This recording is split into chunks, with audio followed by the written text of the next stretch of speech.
Independent ডিজিটালে স্বাগতম। আপনারা জানেন যে ভারতে যদি আলোচিত দুজন ব্যক্তির নাম বলা যায়, এর মধ্যে একজন ভারতের প্রধানমন্ত্রী নরেন্দ্র মোদী, ওদিকে নরেন্দ্র মোদীর বন্ধু গৌতম আদানি গ্রুপের কর্ণধার।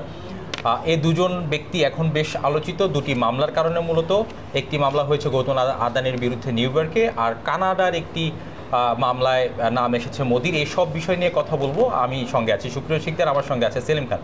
সেলিম খান, শুরুতেই যেটা বলছিলাম যে আদানি গ্রুপের যে কর্ণধার আদানি, ওনার বিরুদ্ধে একটি মামলা হয়েছে। মামলার বিষয়ে আপনার কাছে একটু জানতে চাই, আসলে কি মামলা হয়েছে, কোথায় মামলা হয়েছে?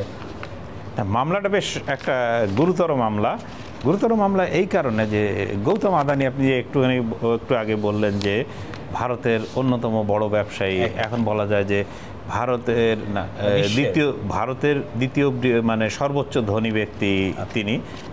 প্রথমে আছেন আম্বানিরা, তারপরেই আদানি।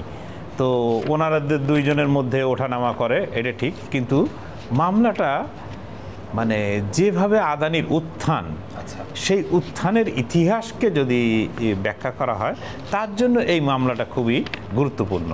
এই মামলাটা হয়েছে নিউ ইয়র্কের একটি আদালতে। নিউ ইয়র্কের আদালতের অভিযোগটা কি? অভিযোগটা খুব কিন্তু মানে একটা গুরুতর অভিযোগ, কিন্তু সেই অভিযোগে ভারতীয় আদালতে মামলা হওয়ার কথা ছিল, কিন্তু হয়েছে নিউ ইয়র্কের আদালতে। মামলাটা হচ্ছে যে ভারতীয় কর্মকর্তাদের একটি সরকারি ডিল পাওয়ার জন্য, যে ডিলটা হচ্ছে যে ভারত সরকার আদানি গ্রুপের কাছ থেকে, আদানি গ্রিন নামে একটি কোম্পানি ছিল, গ্রিনের কাছ থেকে সৌর বিদ্যুৎ কিনবে বা রিনিউয়েবল এনার্জি কিনবে, সেই জন্য একটা বড় ধরনের ডিল তারা সরকারের সঙ্গে করবে। এই জন্য তারা সরকারি কর্মকর্তাদের $25 কোটি, যেটা বলা হচ্ছে যে ভারতীয় রুপিতে এই মুহূর্তে প্রায় 2200 কোটি রুপি ঘুষ হিসাবে দিয়েছিল। এই ঘুষ হিসাবে দেয়াটাকে আমেরিকার আদালতে মানে এই অভিযোগের ভিত্তিতে মামলা হয়েছে। এখন আপনি বলতে পারেন যে কেন, মানে ঘুষ তো দিয়েছে ভারতের আদালতে, সেটা কেন নিউ ইয়র্কে যে মামলাটা হলো? সেটাই কিন্তু প্রশ্ন, কিন্তু সেটাই যে ঘুষ দিল ভারতীয় একজন, ঘুষ পেল ভারতীয় কর্মকর্তারা, এবং ভারতীয় কর্মকর্তাদের মধ্যে হয়তো তার মধ্যে রাজনীতিকরাই নিশ্চয়ই আছেন অন্যান্য কর্মকর্তার মধ্যে। তো সেই অভিযোগে নিউ ইয়র্ক কেন মামলাগুলো? হ্যাঁ, এইখানেই হচ্ছে বিষয়টা। এই মামলাটা এই যখন ভারতের সরকারের কাছ থেকে এই ডিলটা তারা পায়, সেই ডিলটা পাওয়ার পরে তারা বিদেশ থেকে, যে সব কোম্পানি করে, যে বিদেশের বিভিন্ন ইয়ে থেকে টাকা তোলে এই পুরো প্রজেক্টটা চালানোর জন্য। সেখানে তারা আমেরিকায় গিয়ে যে জিনিসটা প্রচার করলো, যে তারা প্রথমে বলল যে তার $3 বিলিয়ন তুলতে চায়, এর জন্য তারা ঋণ এবং বন্ড এই দুটো বিক্রির মাধ্যমে তারা এই $3 বিলিয়ন তুলবে। এবং সেক্ষেত্রে বলল যে তারা যদি এই ডিলটা পায়, তাহলে তাদের বছরে 200 কোটি, মানে $2 বিলিয়ন লাভ হবে। $300 কোটি, তা মাত্র $300 কোটি আমেরিকার বাজার থেকে নেবে। এটা বিরাট বড় প্রজেক্ট। সুতরাং মানুষ এতে টাকা দিয়েছিল। কিন্তু আমেরিকানদের আইন কানুন কিছু ক্ষেত্রে তো খুবই কঠিন। এই আর্থিক বিষয়ে আপনি জানেন যে খুবই কঠিন আইন কানুনের মধ্য দিয়ে চলে।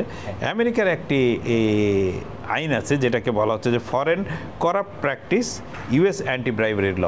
ফরেন করাপ্ট প্র্যাকটিস হচ্ছে যে আপনি একজন ফরেনার হিসাবে আমেরিকার বাজার থেকে টাকা তুলতে পারেন। এই টাকা তোলার মধ্যে কোনো ইয়ে নেই, কিন্তু এই টাকা তোলার জন্য আপনি কি কি অসৎ উপায়ে অবলম্বন করেছিলেন সেইটা আপনি বলেননি, এবং না বলার কারণে আপনি যারা এখানে ইনভেস্ট করেছে, সাধারণ আমেরিকান যারা এখানে টাকা দিয়েছে, তারা প্রতারিত হয়েছে। এবং এই প্রতারণার মামলায় কিন্তু সরকারিভাবে এই মামলাটি হয়েছে। এই মামলাটি কিন্তু কেউ প্রতারণার শিকার হয়েছেন বলে করেননি, কেউ কিছু করেনি। এটা কিন্তু সরকারিভাবে করা হয়েছে, কারণ তারা ঘুষ দিয়েছিলেন এবং বারবার এই প্রজেক্ট সম্পর্কে মিথ্যা তথ্য দিয়েছিলেন।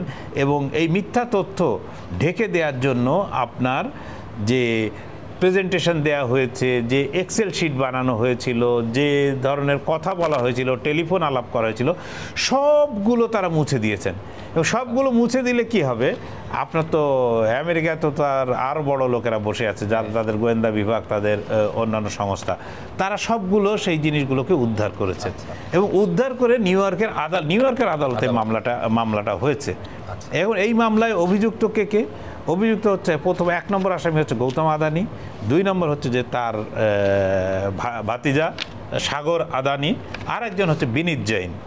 এই বিনীত জৈনের পরিচয়টা আমি ঠিক পরিষ্কার না, এই নামের মিল থাকার কারণে। আরেকজন বিখ্যাত বিনীত জৈনের নাম আমি জানি, যিনি এই মুহূর্তে টাইমস অফ ইন্ডিয়া গ্রুপের কর্ণধর, তার সঙ্গে নাম মিলে যায়। তো তিনি হতেও পারেন, নাও হতে পারেন, এটা ঠিক না বলাই উচিত। তবে বিনীত জৈন, এর সঙ্গে আরও 5 জন আছেন। এই যে আরও 5 জন আছেন যারা আমেরিকান এবং কানাডার বাসিন্দা। তাদের মধ্যে 2 জন এই গৌতম আদানির কোম্পানিতে কাজ করেন, আর 3 জন হচ্ছে ইনভেস্টমেন্ট কোম্পানির এবং এই অভিযোগটা সবচেয়ে বিচিত্র হচ্ছে যে এই অভিযোগটা আসছে কিন্তু মানে কানাডা থেকে।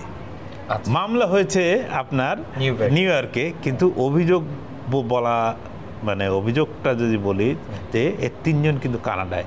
এখন আমি জানি না যে ওই অভিযুক্তরা যারা এত বড় ফ্রডের সঙ্গে জড়িত তারা ইতিমধ্যে কানাডার পুলিশের হাতে কিনা, এটা একটা বড়। সেলিম খান, আমরা কানাডা প্রসঙ্গে আসবো, তার আগে আপনার কাছে একটু ছোট করে জানি যে গৌতম আদানি তো এখনো পর্যন্ত অভিযুক্ত।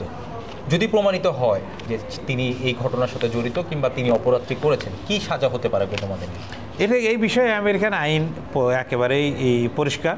প্রথম কথা হচ্ছে যে গৌতম আদানির গ্রুপ, মানে আদানি কনগ্লোমারেট যেটা বলা হচ্ছে, তারা পুরোপুরি অস্বীকার করেছেন এবং তাদের আইনজীবী মারফত বিবৃতি দিয়েছেন যে তারা এই ধরনের কোনো কাজের সঙ্গে জড়িত না। তারা আমেরিকান জাস্টিস ডিপার্টমেন্ট এবং অন্যান্যদের এই বিষয়ে মানে ফেডারেল অন্যান্য ইয়েদের এই কাজকে তারা পুরোপুরি নস্যাৎ করে দিচ্ছেন, তাদের বিরুদ্ধে অভিযোগকে। কিন্তু বিষয় হচ্ছে তার মানে তারা এই মামলাটি লড়তে চান। আচ্ছা, প্রথম অস্বীকার করার অর্থ হলো আমেরিকায় 2টো সিস্টেম আছে। একটা হচ্ছে যে আপনি হয় মামলা যদি দোষ স্বীকার করে নেন, তাহলে প্রথমেই আপনার যারা জুরি থাকেন, জাজ থাকেন, তারা এক প্রকার শাস্তি দেন। আর যদি আপনি অস্বীকার করেন তাহলে মামলা চলবে এবং ওই আইনে যে সাজার কথা বলা হয়েছে সেই সাজা হবে। তো অতএব ওনারা এখন মামলাটা লড়তে চান। তো মামলাটা লড়লে যে বলা হচ্ছে যে আমেরিকায় যে আইনে ওনাদের যে ধারাগুলোতে ওনাদেরকে অভিযুক্ত করা হয়েছে, সেই ধারাতে একজনের 20 বছর করে জেল হবে সর্বোচ্চ। 20 বছর জেল। একটা মানে কয়েকটা ধারায় মামলা করা হয়েছে, একটাতে 5 বছর এবং একটাতে 20 বছর যে তাকে জেলে থাকতে হবে। এখন যদি প্রমাণ হয় তাহলে তাদেরকে মানে কারাদণ্ড। এখন অনেকের বিরুদ্ধে এ ধরনের অভিযোগ আসে। তো এই অভিযোগটা গুরুত্বপূর্ণ এই কারণ নরেন্দ্র মোদীর খুব ঘনিষ্ঠ বন্ধু বলে গৌতম আদানি পরিচিত, সেই কারণেই তার নামটা এত আলোচিত। আচ্ছা সেলিম খান, ছোট করে আপনার কাছে শুনি যে আসলে নরেন্দ্র মোদী ক্ষমতায় থাকা আর গৌতম আদানির উত্থান এর সাথে কোনো সম্পর্ক আছে? একদম খুব সুন্দর কথা। গৌতম আদানির নাম যদি একটু যারা ভারতের খোঁজখবর রাখেন, তারা মানে 2002, 2005 যদি বলি, তার আগে কেউ গৌতম আদানির নাম ওইভাবে কেউ শোনেননি এবং তার কখনোই হয়নি। এবং আপনারা যদি একটু গুগলে গিয়ে সার্চও করেন তাহলে দেখবেন যে গৌতম আদানির কোনো ব্যবসা বা সেই ধরনের সমৃদ্ধি কিছুই ছিল না। নরেন্দ্র মোদী যবে থেকে গুজরাটের মুখ্যমন্ত্রী হিসাবে এসেছেন তখন থেকে কিন্তু এই গৌতম আদানির উত্থান। তারা একটা বোম্বের একটা কাপড় কল বা সুতা কল কিছু একটা কিনেছিলেন, সেইখান থেকে যে একের পর এক কেনা এবং নরেন্দ্র মোদীর গুজরাট সরকারের পেট্রোনাইজেশনে মানে এই আদানি গ্রুপের উত্থান হতে থাকে এবং উত্থান মানে একেবারে রকেটের গতিতে উত্থান হয়েছে। আপনাকে বলি, নরেন্দ্র মোদী যেদিন 2014 সালে যেদিন বিজেপি নরেন্দ্র মোদীকে ভারতের তাদের প্রধানমন্ত্রী প্রার্থী হিসাবে মনোনীত করে, নরেন্দ্র মোদী যে বিমানে করে এসেছিলেন ওই বিমানটি ছিল আদানির, গৌতম আদানির নিজস্ব ব্যক্তিগত জেট বিমান। ওই জেট বিমানে করে তিনি আহমেদাবাদ থেকে দিল্লি এসেছিলেন আবার এবং ওই বিমানে করে তিনি পুরো ভারতবর্ষ এবং চক্কর দিয়েছেন যে ওই নির্বাচনী 2014 নির্বাচনী প্রচারকালে। সুতরাং তার সঙ্গে যে সম্পর্ক সেটা তো পরিষ্কার। আপনার আদানি সঙ্গে মোদির সম্পর্কের কথা যেটা বলা হয় সেটা হচ্ছে যে দুই মানে মেড ফর ইচ আদারের মতো অনেকটা, যে গৌতম আদানি না নরেন্দ্র মোদী যে দেশেই যান গৌতম আদানি তারপরে সেই দেশে ব্যবসা পান। এটা নিয়ে এবং এই আমাদের এখানেও যে আদানি এই পাওয়ার সাপ্লাই বা বিদ্যুৎ কেন্দ্র আছে তার পেছনেও কিন্তু এই ধরনের একটা গল্প আছে যে নরেন্দ্র মোদীর চাপের কারণে আপনার কেনিয়ায় বিমানবন্দর নিয়ে সেখানে ব্যাপক বিক্ষোভ চলছে। বিভিন্ন দেশে এরকম একাধিক দেশে নরেন্দ্র মোদী সফরে গিয়েছেন, তারপর আদানি গ্রুপ ব্যবসা পেয়েছে, এর একটা বিরাট নজির আছে।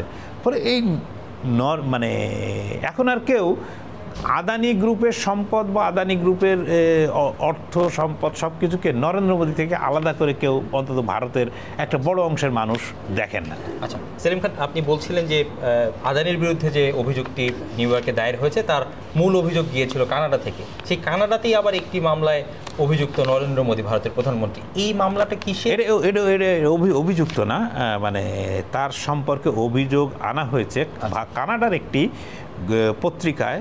এই খবরটি প্রকাশিত হয়েছে যে আপনি তো জানেন যে খালিস্তানপন্থী যে শিখ নেতা নির্যার হত্যা মামলায় ইতিমধ্যে ভারতের স্বরাষ্ট্রমন্ত্রী অমিত শাহ, ভারতের ওই যে সিকিউরিটি অ্যাডভাইজার, প্রধানমন্ত্রী সিকিউরিটি অ্যাডভাইজার যিনি অজিত দোভাল তার নাম, তারপর রয়ের যিনি তৎকালীন চিফ সাম গোয়েল তার নাম, এদের নাম এসছে। এদের নাম আসার পরে পত্রিকাটি লিখছে যে ওই সরকারি সূত্রের বরাত দিয়ে সেখানে করেনি, তারা বলছে যে এই যারা সিদ্ধান্ত নিলেন যে নির্জারকে হত্যার বা এই শিখদের বিভিন্ন যারা খালিস্তানপন্থী কার্যকলাপ করে তাদের পেছনে আপনার লেগে থাকতে হবে বা তাদেরকে হত্যা করা বা তাদের উপর অত্যাচার বিভিন্ন ধরনের কাজ করতে হবে, এই বিষয়টি আসলে ওনারা যদি একেবারে সর্বোচ্চ লেভেলের লোকেরা জানেন তাহলে বিষয়টা নরেন্দ্র মোদীও জানেন। ফলে নরেন্দ্র মোদীর জানার বাইরে এই জিনিসটা হয়নি।